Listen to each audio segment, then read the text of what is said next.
Morning, everybody. We're just going to let everybody get connected to audio and then we'll get rolling.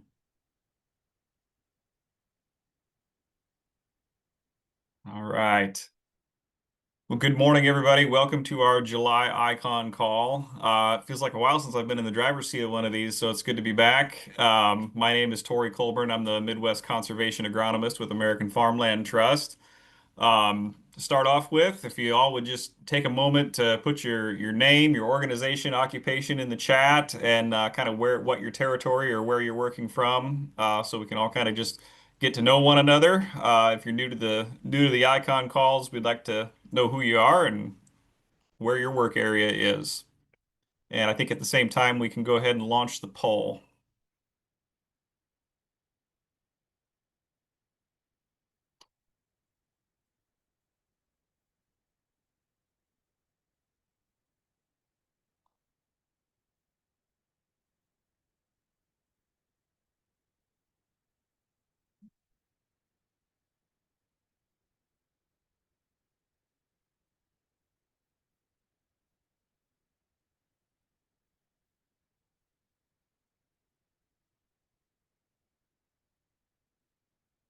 It's like most people have responded. We can give it another minute here.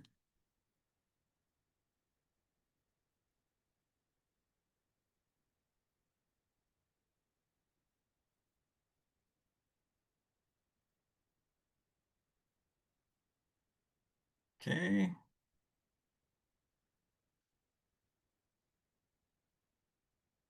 All right. Poll is closed, I think. I don't think I have control of the poll. The poll is closed. Okay, thank you. A nice mixed bag. Yes, yes, good mix. This should be an informative discussion for everybody here. That'll be good. All right. Well, once again, good morning, everyone. We're glad to have you all with us. If you're just joining us, please just take a moment to drop your name and your organization, your occupation in the chat. Let us know where you're from.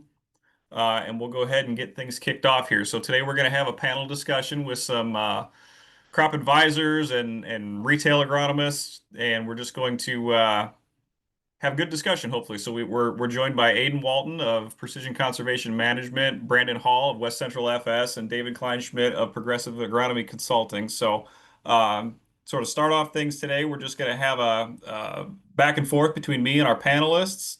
I have a few questions teed up to ask them. We'll get their responses. And hopefully this will spark a few questions from the audience. So if you do have any questions while our panelists are giving their talks, please, by all means, drop them in the chat. We'll try to get to as many questions as we can, and hopefully we'll just have some good discussions with our guests today.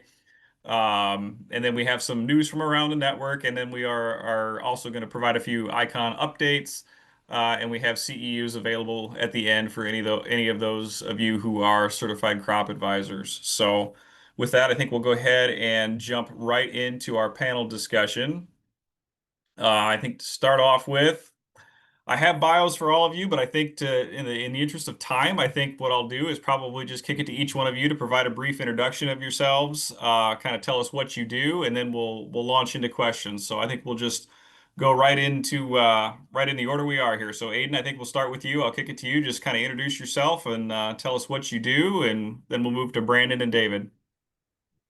Yeah, sounds good. Aidan Walton, conservation specialist with PCM, Precision Conservation Management. PCM is a nonprofit farmer service organization partnered with Illinois corn growers.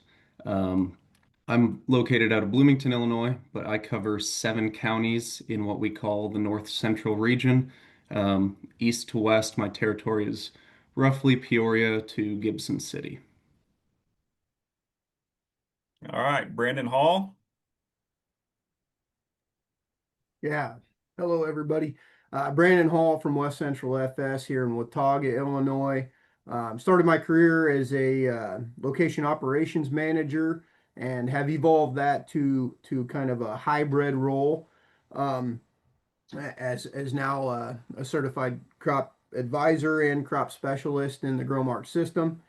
My main goal in my career is to be one of the trusted advisors. We hear that a lot, and my goal is to be a trusted advisor. So to be able to help in all of the niche side of agronomy that we can. I'm a huge advocate of agriculture and agriculture education, but my background comes in the side of soils, and went to college at Blackhawk East and then UW Platteville, and judged soils all the way through college. So my interests and how I kind of look at things are through maybe a different lens. But I say to many people, soils are the new cool right now. So I think I have a little bit of a different perspective that I love to share with anyone that's willing to listen. So thanks for having me today. Thank you, Brandon. We appreciate that. David Kleinschmidt. Yep, I'm David Kleinschmidt from Vandalia, Illinois, owner of Progressive Agronomy Consulting.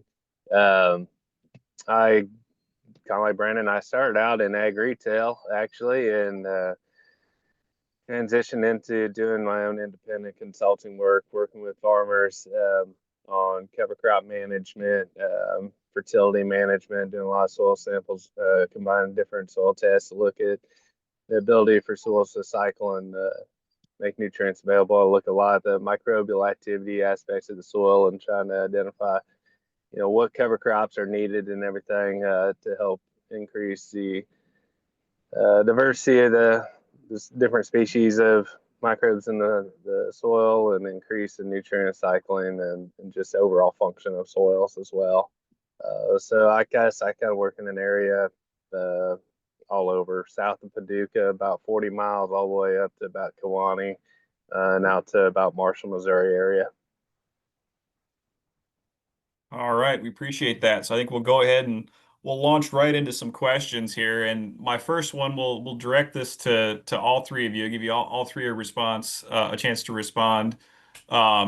So actually on this first one, I think I'm gonna take the first stab at it because my background is in consulting as well. So I spent 15 years as a consultant myself. So our first question is, how do you maintain trust with the farmers you work with? And I'll just share a quick anecdotal story that I like to tell is that I recall one time, it was probably about this time of year, we'd been out doing some field scouting, and I pulled in to provide a scouting report to a farmer. And it was one of those days, it was hot and sunny, it was 95 degrees, and I got out of the truck and I was covered in corn pollen and dirt, and I was sweating through my shirt.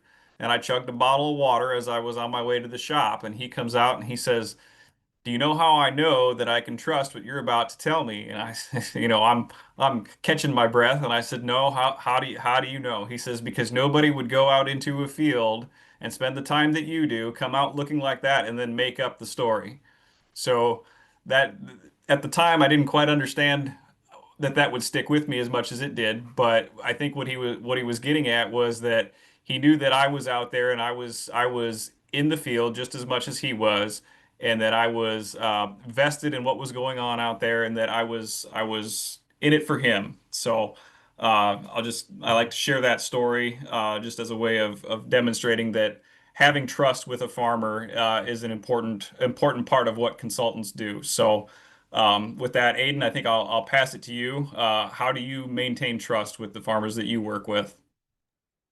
Yeah, so I'm gonna take this from the point of view more of younger advisors, agronomists that we might have in the group here. I consider myself in that category still. I'm just about 5 years into my career here with PCM. Um, so for the younger advisors, like I said, a big thing to maintaining trust is honesty. And I know that sounds like the obvious, simple answer.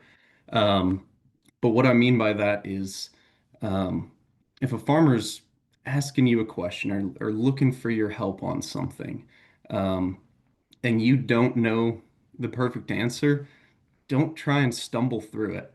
I've been there, we've all been there, where you try and stumble through it and make up something that might sound right, but in your mind you're not certain of it.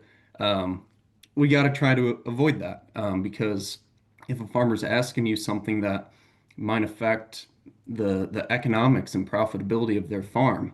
If they're asking you something like a cover crop seeding rate or species, you want to be certain in your answer to them. So I've learned over my few years so far, just to be honest, if I get a question that I don't know, I'm gonna say, hey, I don't know. Let me relay that to someone who does know, and I'll get back to you. And I think oftentimes, as simple as this seems, it can be overlooked. So just being honest, straightforward, and like I said, finding a resource, finding somebody else who knows better than you, and relay that back to the farmer that you're helping, that goes a long way. Absolutely. Appreciate that. Brandon, you want to take a stab?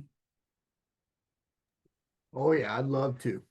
I've got three things here that come to mind when I'm working through this. Obviously, I was a young and crop advisor a few years ago, and the goal for me was how do I separate myself? How do I make myself different than everyone else? And um, I think people a lot of times try too hard to do that. I think being an honest person, like Aidan said, and just being natural at what you do, people gravitate towards that. But I've got three things that always come to mind. Number one, relationships. You need to build relationships with the people in your community, whether they're customers now or they may be customers in the future. You got to just build relationships. And every opportunity to talk to a farmer or a customer or an individual turns into a relationship if you want it to be. The second thing that's been really good for me and something I'm very big on is community involvement. If people see that you're out in the community, whether that's local cattlemen's or farm bureau or young leaders or other groups that people think pretty highly of, those are ways that I've been able to build those relationships or at least put myself in the opportunity to have those conversations to build relationships. So community involvement's been huge for me. I have people ask a lot of times, why am I involved in so much? Well, it's because I love working with people and I love having the opportunity to share my knowledge and the experiences that I've had with others if they'll listen, like I said before. And the last thing is education. A lot of times I'm on a lot of social media platforms, but it's sharpening the blade. And what I mean by that, sharpening the blade, sharpening your mind, being involved in different educational opportunities that are presented to yourself. Um, you a lot of times we're pretty narrow-minded, or once we figure out what we like, we kind of stick to it. For me, I love going to meetings. I love being able to sharpen the blade and get new knowledge and new experiences from other people to be able to share those with the growers that I get the opportunity to work with. So those are the three things that I work with to be able to become that trusted advisor. The last thing I'll say is when I started the crop advisor role, I've always said I wanted to be the trusted advisor. I didn't want to be a salesman. I don't want to be that guy when you pull in the driveway, they're like, oh, that guy's back again. What's he trying to sell me today? I'm not trying to sell you anything. I'm trying to buy your relationship and I'm trying to buy your trust. So I'm not selling anything, just trying to buy something. Great, thanks. David? I don't know what else to say that hasn't already been said. Those are all very, very important. I think for me, I mean, building that relationship is key. Finding out what somebody's needs are, and delivering on that, but being humble with them and definitely not going to a farm acting like you know everything type of thing. um, and when I started out in sales, what I found was never going out to sell a farmer anything. Just being that, as Brandon said, that trusted advisor, just trying to deliver solutions to them instead of selling them something. I guess in my role today, I'm pretty fortunate that I don't sell anything other than my services I provide to them. So no product or anything. So um, that kind of takes a lot of that. Oh, he's here to sell me something, of just meeting with a farmer and um, just getting to know them, getting to know their families and what they're into, what they don't like, and trying to feed off of that. That's been big. So. Great, thank you. Next question. I think we'll go in reverse order this time. So David, you'll be up first. Can you share a time when your guidance helped shift a farmer's approach to something on their farm? I like to call them aha moments. And one of my neighbors, she's really good friends of mine. They're basically family. I'd worked with them for a number of years, and when I was, I guess, transitioning into more of this conservation mindset and trying to help farmers think about this as well, I guess when I first started, it was, man, I was neck deep in it, and I thought, man, everybody should be doing this. This is exactly what every farmer needs to be doing. And anyways, I went out to a farmer's fence row and I dug up, some soil there, and then I went out to his field 10 feet away and dug up some soil, and I was looking at it and I thought, man, this is pretty cool. I was taking some pictures, and I drove up to that farmer's house and we were talking, and I was showing him that soil, and he's like, wow, where'd this soil come from? This must come from up around Springfield. I was like, no, actually it came from that fence row right, half a mile away. And he's like, holy cow. And it was just his aha moment right there. And he transitioned his farm from a minimum till farm to 100% no-till cover crops that first year. It was unbelievable.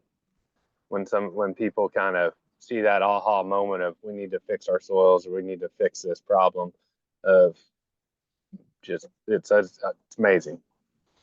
So Great, thank you. Brandon, we'll go over to you. Yeah, I've been very fortunate, like David. I've had several of these opportunities to be able to show. I think that's the key, is to be able to show difference versus talk it. But one that's probably told best by the farmer, but I'll try to put it in perspective. But so started my career as a location operations manager, so did not have the opportunity a lot of times to go out to the field. I was on site taking care of management day to day decisions. But had a grower that now is one of my larger growers and one of my more progressive growers.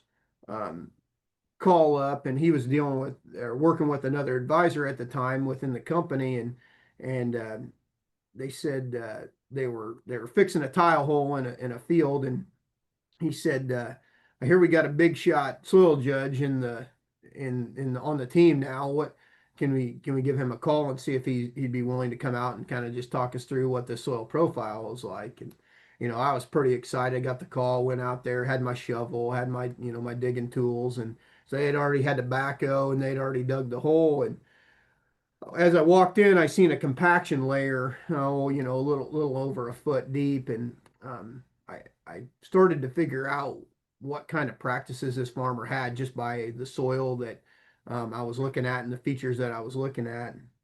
And he's like, "Man, this soil's nice. It's black, 10YR21. It was very good color, but it was wet underneath. Obviously that's why they had done the tile. But I probably, my face showed everything, but he's like, "What's wrong?" And I was like, I didn't come out here to tell you what was wrong. I was excited just to show you what you were doing right." It, and excuse me. So I was showing him this compaction layer that he had built from conventional tillage year after year after year, and he was tilling with a big Steiger and a, he's deep ripping every year.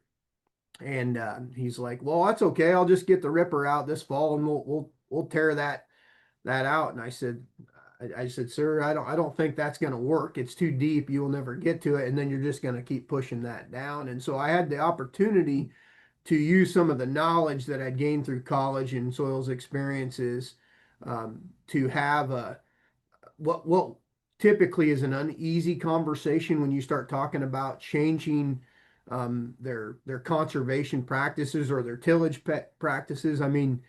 These things become emotional to these farmers. Dad and grandpa had been tilling, they went from moldboard plow to chisel plowing to doing all this stuff. And it's something they've got that Steiger that they want to fire up every year. And when I was kind of talking him through it, he was talking himself out of running that tillage pass that fall. So, we got to talk about freeze thaw and how plants and freeze thaw works to our advantage. And so that conversation sparked some interest in him. And I'm sure we'll get to this more, but that same grower today has the Steiger in the weeds and has went to minimum till and strip till. So, success story, but also really, really cool aha moment to be able to use the knowledge that I'd gained just from some experiences. Good story. Thank you, Brandon. Aidan. Yeah, so I've got a scenario that comes to mind here, but first, I don't think I mentioned yet. So PCM is focused on infield conservation practices. So we've got three main areas of emphasis, those being tillage, cover crops, and nitrogen management. And every year with our PCM cooperators, we collect some of their on-farm data and turn that around into a report we give back to them that shows what practices across the state and in their county are the most profitable. So I started with PCM in 2021. One of the growers on my list that I took over working with, he had been in PCM for a year or two.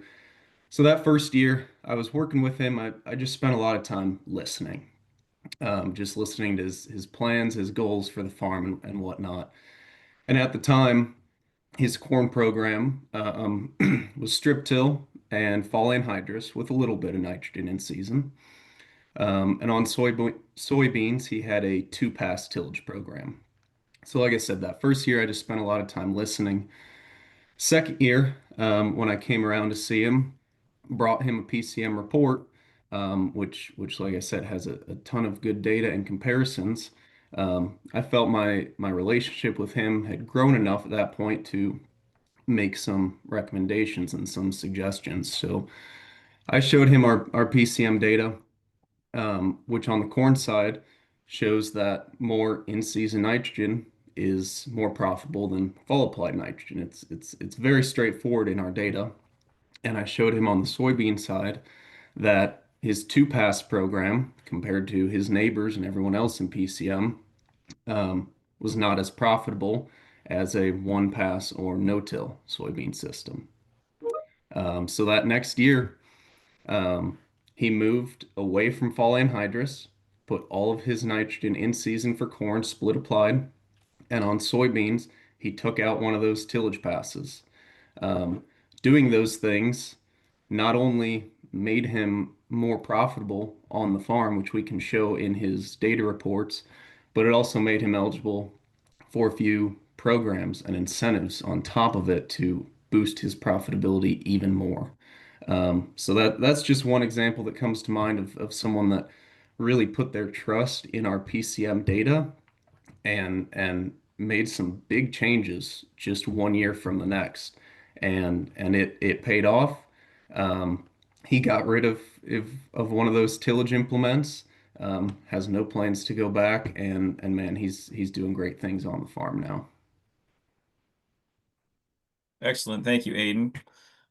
Next question, Brandon, I think we'll start with you because you kind of alluded to a little bit of this in your last response. So, where do you see the most opportunity for conservation adoption? Obviously those guys that are doing conventional till all the time. I believe when we start talking financials and what the cost savings would be to not run that tillage equipment across, it's just all perspective, right?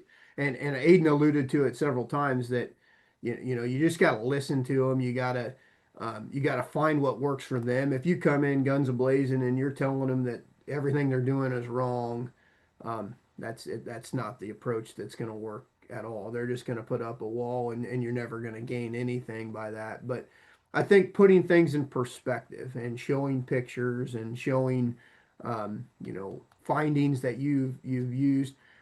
Sometimes you got to be a little careful using neighbors and as an example. It gets very competitive in this market, obviously.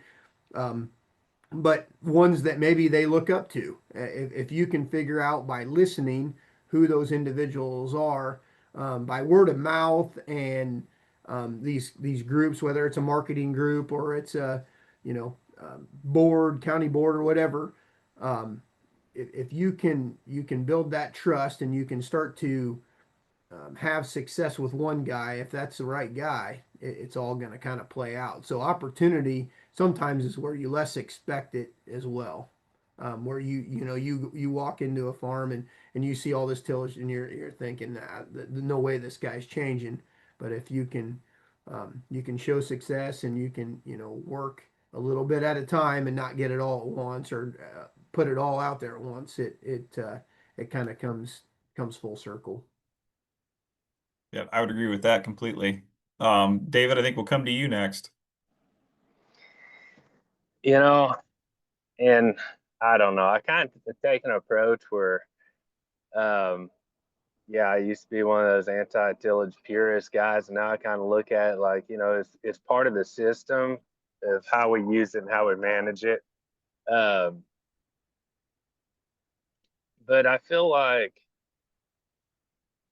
probably the low-hanging fruit here is obviously something ahead of soybeans is easy to do, whether it's a winter kill species or cereal rye or winter barley or wheat or something like that. Um, I feel like the guys that have some HEL ground that highly erodible, they usually always have some gullies. Um, they're kind of a little bit more open to I've got to do something different here than the guys that are flat black central Illinois guys. Get around Springfield, Raymond area. They struggle with, and even towards Decatur, they struggle with the concept of putting a cover crop in because we have drainage issues. Which I mean, they put in field tile, so I don't know what they're talking about. So. But the most challenging is always a cover crop ahead of corn. That is something I just don't lead with. It's easier to do a cover crop in front of beans. It's easier to take those tillage. If we're doing 2 or 3 tillage passes, take 1 or 2 of those away. It's kind of like if you're drinking a 12-pack of Diet Coke a day and the doctor says, hey, you need to stop, don't just cut cold turkey. You might have to wean yourself off of that a little bit, and that's fine. Um, I think you always have to go with the approach of with what a farmer or whatever that person that you're working with, what they're comfortable doing. That it might be 20 acres and it might be 800 acres. It might be burning it down at 6 inches tall or just using a winter kill species versus letting it grow 6 or 7 foot tall. It just kind of all depends there. Great, thank you. Aidan. Yeah, I'm gonna take this to the point of view of programs and opportunities that are available because as a PCM specialist, that's a big part of my role is to be educated on all the programs and incentives and things that are out there available to farmers. Um, and there's a lot, especially for cover crops, as we all know, whether it be a privately funded incentive program, something state or federally funded, like a CSP or a fall covers for spring savings, or even a carbon sequestration program. There's a lot of opportunities out there, and I think most farmers realize that, but it's a lot to navigate. There's a lot of gray area. There's a lot of mixed feelings when it comes to some of these programs, especially carbon programs. Um, but again, there's a lot of opportunity out there. I think we all know that on paper, looking at numbers, cover crops can be hard to sell sometimes. But I try to help my growers navigate these programs, find what fits their operation best, um, and hopefully pick up, even if it's $5 or $10 an acre, hopefully more than that. but just help navigate and find those opportunities that fit well with the farm, and can boost their profitability, whether it's practices they're already doing or thinking about changing to.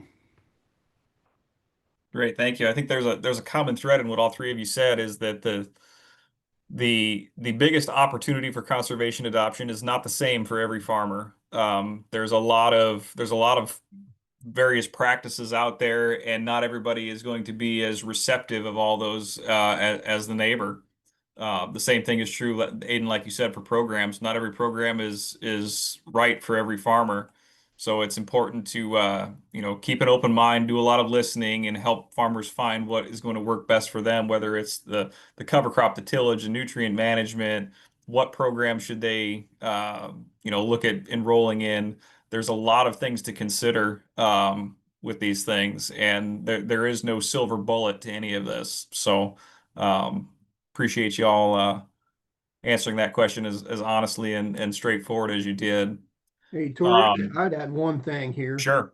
I mentioned it early in my intro. Education, something that I'm pretty high on, and I think my calling was to be a teacher. I enjoy teaching youth, and I enjoy teaching others of my findings. I've always said it. I believe it's very selfish of someone to learn, go to college, go, learn from another mentor, and not share that with others and pass it down the line. So I've kind of always had the approach, if presented the opportunity, sometimes I find other opportunities, but find the opportunity to educate our growers on the farms that they're farming and teach them things that maybe they don't know about the history of their soil. For me, for example, David talked about that here in West Central Illinois, we've got prairie soil and we've got timber soil and everything in between. But to educate them on why that prairie soil is what it is and why it's so forgiving and why it's so black and why it's so, so desirable, and why or how that timber soil came and why it's a little tougher to farm and what the natural vegetation was, before we came in and started working with it. So to me, education is just as important as listening after you find out what their ultimate goals are as well. Yes, yes, absolutely. Thank you for that. This next question might be a little bit more edgy. I'll see if I can phrase this in a way that makes sense. Being conservation-minded advisors, sometimes you're kind of in a pretty small bucket. Sometimes you're certainly off the mainstream ag industry thinking. So how do you approach that? Do you ever feel like that? And how do you react? How do you respond? How do you handle those types of situations, particularly maybe with industry colleagues or farmers, when that way of thinking just doesn't seem to resonate? How do you navigate those situations? I guess whoever wants to go first this time.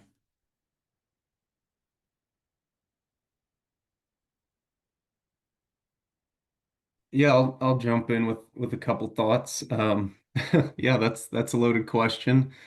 Um, Again, just try to be open-minded and think of things through others' perspectives. Um, like David mentioned earlier, I don't think any of us as advisors are going onto the farm and trying to force someone to make a change and tell them what they have to do because we don't know the whole picture. Um, so that's a big part of it. Just not forcing change, but encouraging it, helping our growers through challenges. But yeah, just thinking of things from the other person's point of view, whether it be a farmer or another advisor they work with. Um, so for me, I spent a few years with Evergreen FS myself. So I've I kind of refer to that mindset sometimes from the sales side of things, um, and think back to the conversations that I had with growers then, and when the crop advisor I was working under at the time, what types of conversations he had with growers and the direction those conversations went and things like that. So um, try to not be narrow-minded in this is best, but be open to it. Yep, good answer.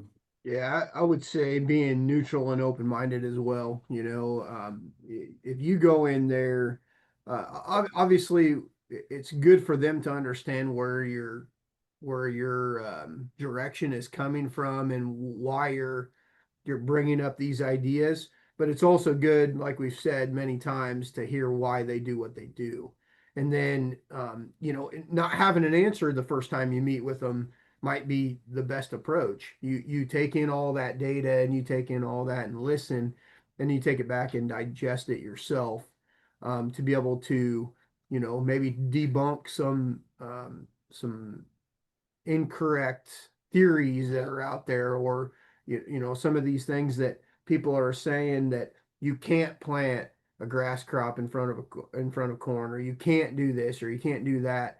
One of my approaches, as a crop advisor, was to obviously get involved in the community, and I had the opportunity to work with Illinois Farm Bureau in the Young Leaders Program um, to do a nutrient stewardship grant process, and so that's been a big thing that we've done here in Knox County. But it was a way for us to kind of debunk some of the things with a cost share type of approach. And so now, as I felt kind of the outcast a lot of times going to some of these meetings, or I kind of was the outcast anyway. As a CCA, my favorite topic was soil, and a lot of these CCAs that I work with, their favorite topics may be, bugs, or it might be nutrient management, or it might be um, just crops management in itself.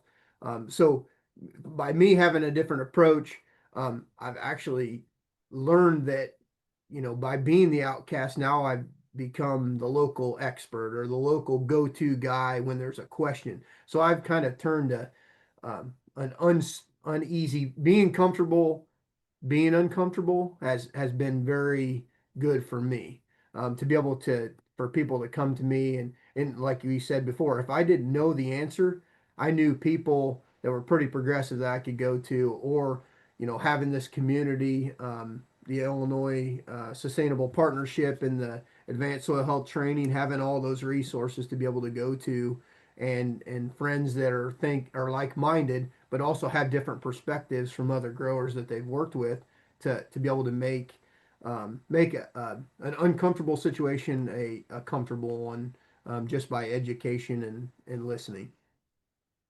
Sure. Thank you. David? Don't be a purist. That's big and plain and simple. I think in agriculture as a whole, everybody's trying to split farmers up. It seems like whether you're an organic, a tilled, a no-till, a cover crop, or no cover crop, uh, whatever. Everybody tries to split farmers into different segments, and trying to split agriculture up into different segments. And yeah, you go into it as this is the only way to farm or whatever, and not being open and listening to other people. I mean, you turn yourself away, and you become that outcast. And I'm glad Brandon mentioned that. I felt like an outcast my whole, even early on in sales, because the first retailer I worked with hired me to sell a product or promote a brand that was pretty much unknown in the area. Um, so yeah, it's kind of being an outcast still there, but um, you know, it's easy to look at, whether it's the retailer or whatever, and oh, these guys are doing things wrong, and they don't know what they're doing. And being walking in their shoes to understand how much stress that they have too, from upper management telling them what they need to do, whether it's sales goals or whatever, or just that they're dealing with 100 different farmers in the heat of the battle trying to get everything done. Adding one more thing to their plate or two more things is difficult. And, especially with cover crops, there's nothing easy about managing cover crops at all.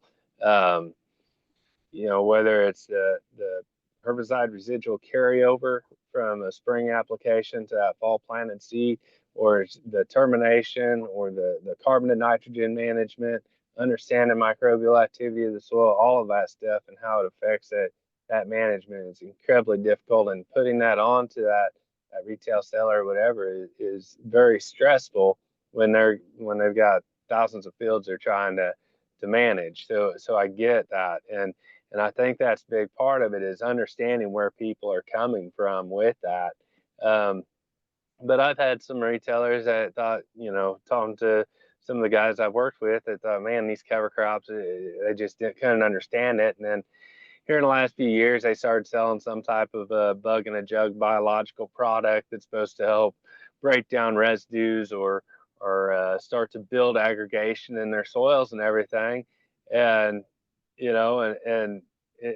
all of a sudden they've kind of had some aha moments about soil function and everything, and now they're starting to become a little bit more open to it. So yeah, it's my biggest thing is, I've had to learn this the hard way myself, is just not being so close-minded to somebody else's opinions and ideas. And I said about tillage, there's all kinds of guys that are no-till purists out here.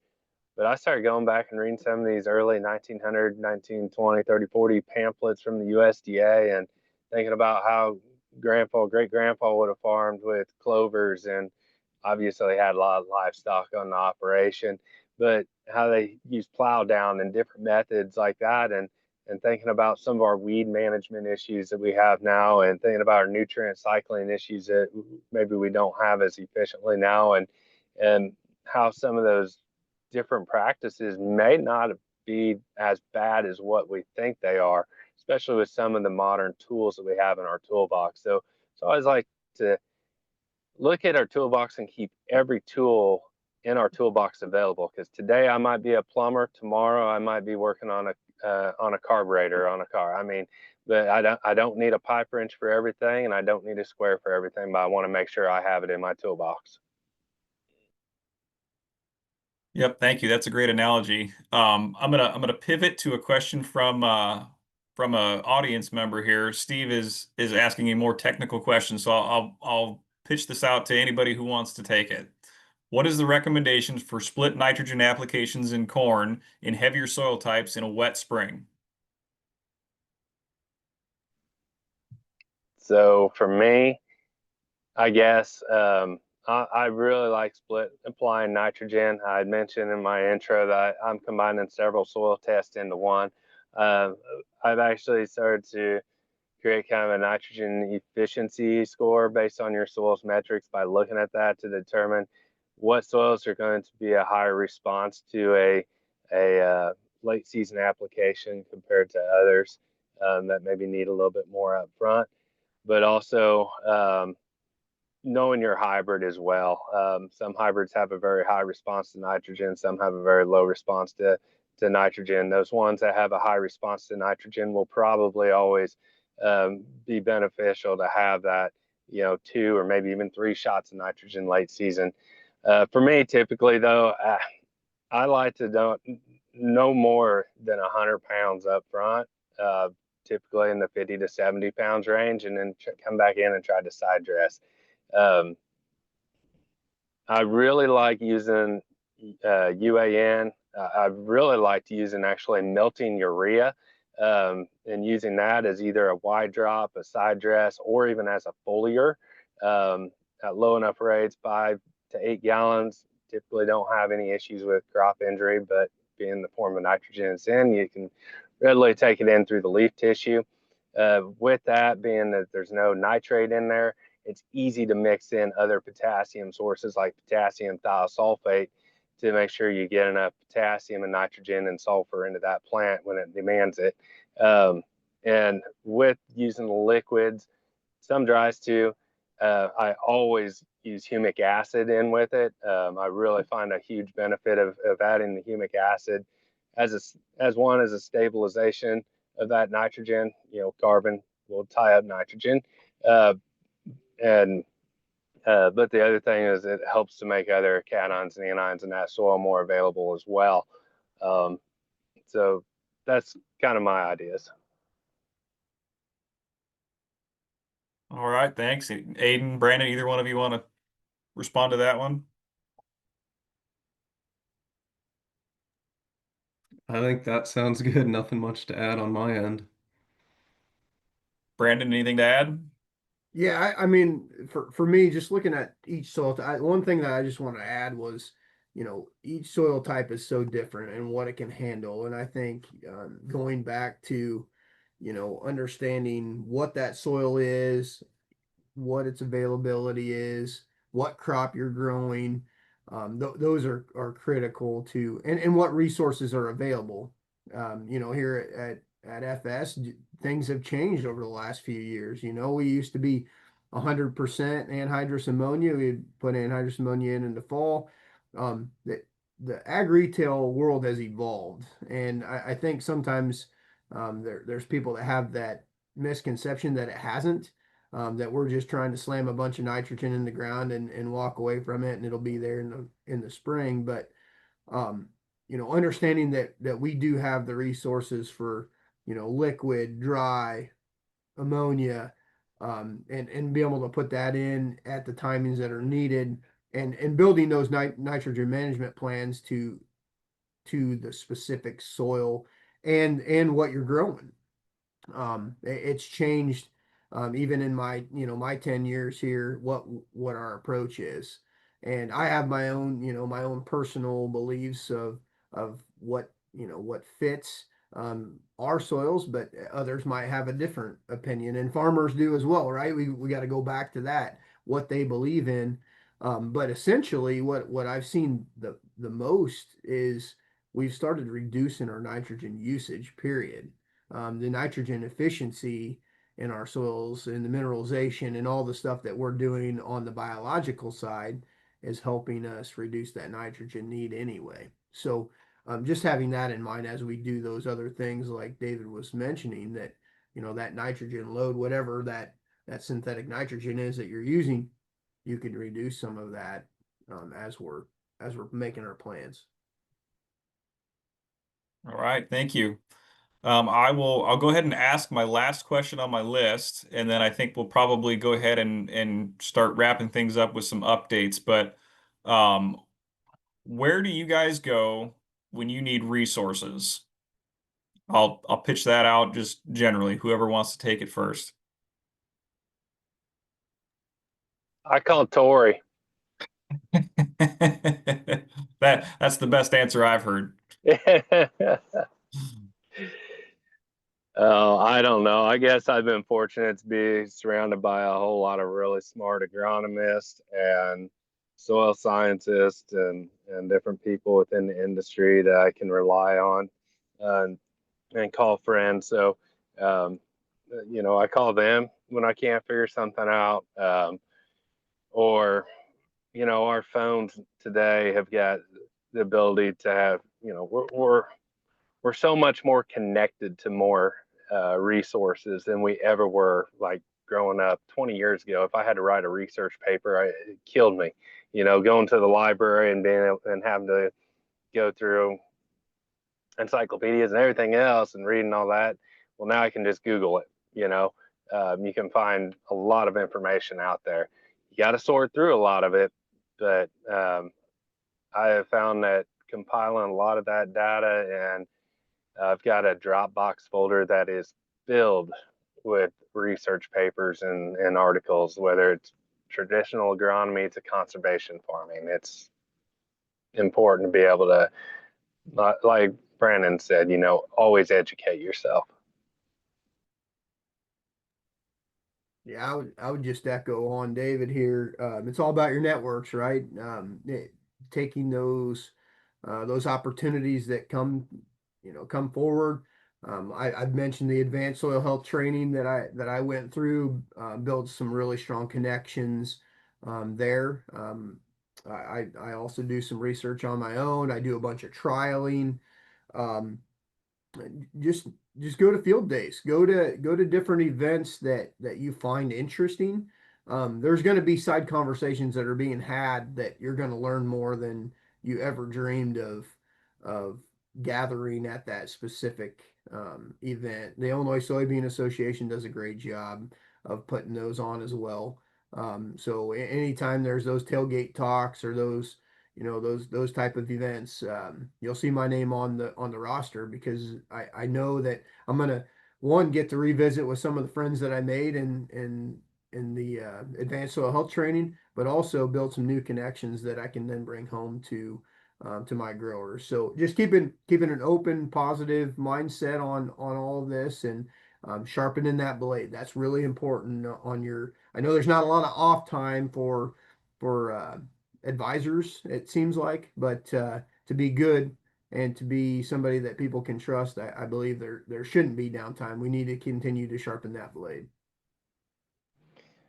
I would even add that on those meetings that are overnight meetings or whatever, the the hallway conversations are the best places to go and interact with people and share ideas and thoughts and share phone numbers.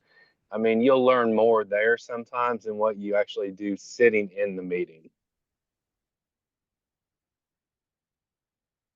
Yeah. Aidan, do you have anything to add? Yeah, I'll second all of that.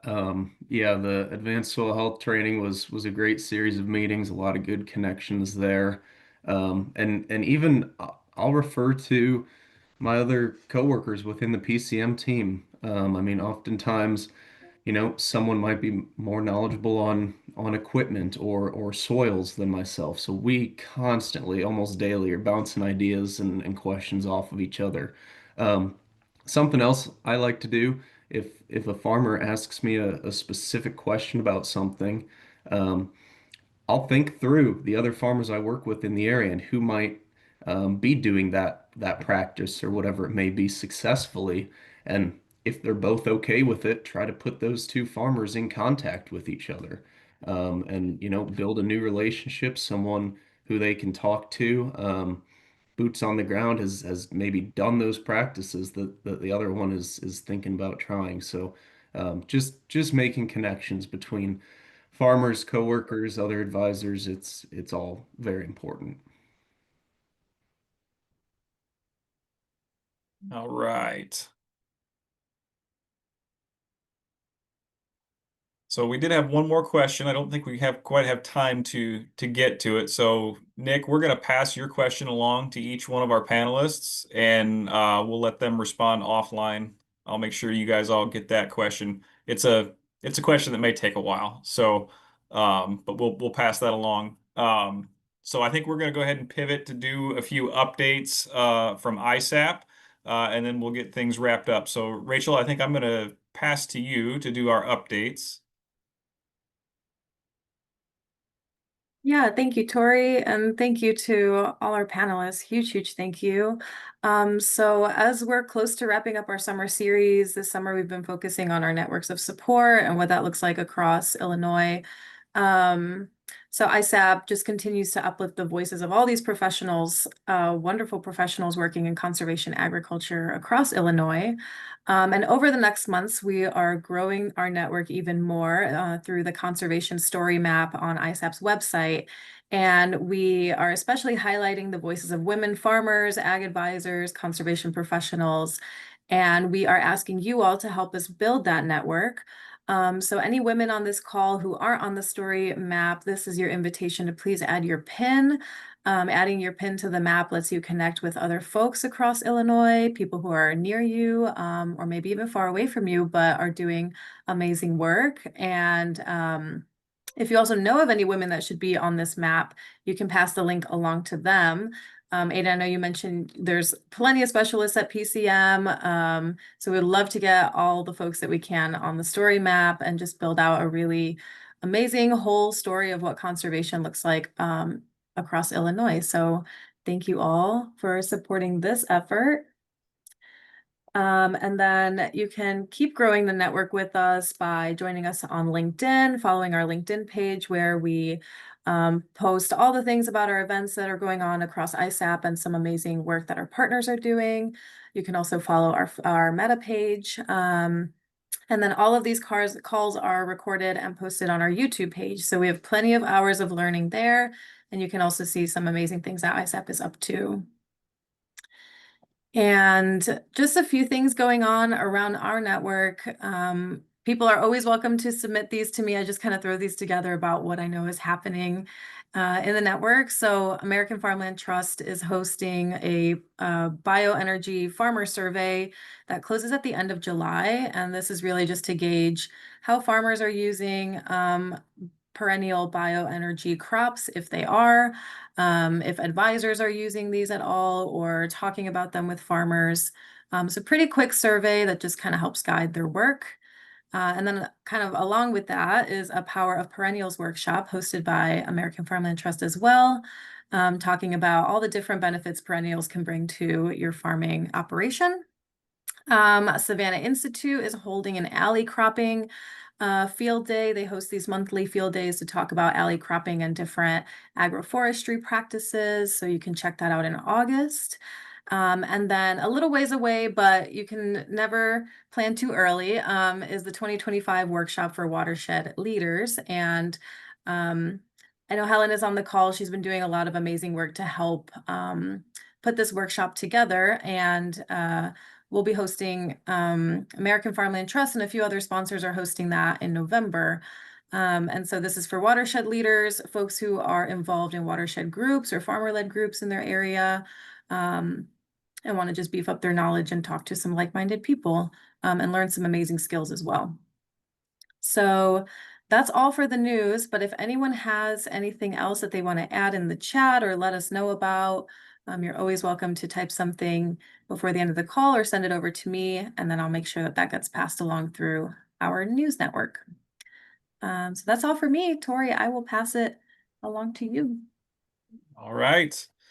So just want to give everybody a heads up that we will be having another panel discussion in August for our ICON call. We'll feature panelists Krista Kirkham from TNC, Becky Taylor from Livingston County Soil and Water Conservation District, and Dan Schaefer from the Illinois Fertilizer and Chemical Association. So they'll be highlighting some of the best practices and tips for a good working relationship and cooperating with landowners or farmers doing sort of on-farm research and on-farm trials of various conservation practices. So we hope you will all join us for that.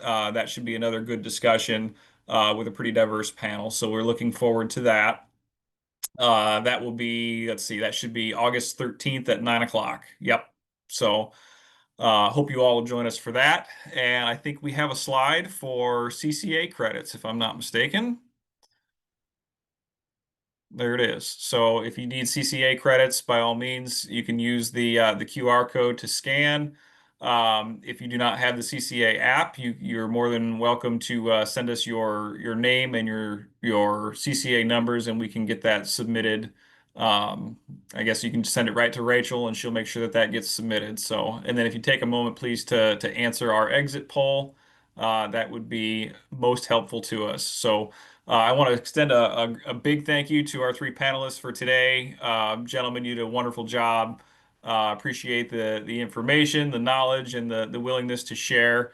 The world of consulting is ever evolving, and you're working with a diverse group of farmers and other colleagues. So it's a complicated web, and there's not a lot of downtime for you guys. It's great that you took time to meet with us today and share your thoughts. So David, Aidan, Brandon, thank you very much for your time. We appreciate it, and we hope to see you again. Appreciate it. Yeah, thanks for having us, and thanks for the group for putting these kind of events together. It's good to be able to share some of our stuff that that people don't believe that is happening out in the ag retail world. So thanks for the opportunity. Thank you. Yep. Thanks, Tori and ISAP, for putting this together. Yeah, echo that. Thank you all. Thank you. Thank you, everybody, for joining us. I think our poll is just about to close. And thank you, everyone, for joining us. We hope to see you again in August. Have a good rest of your day.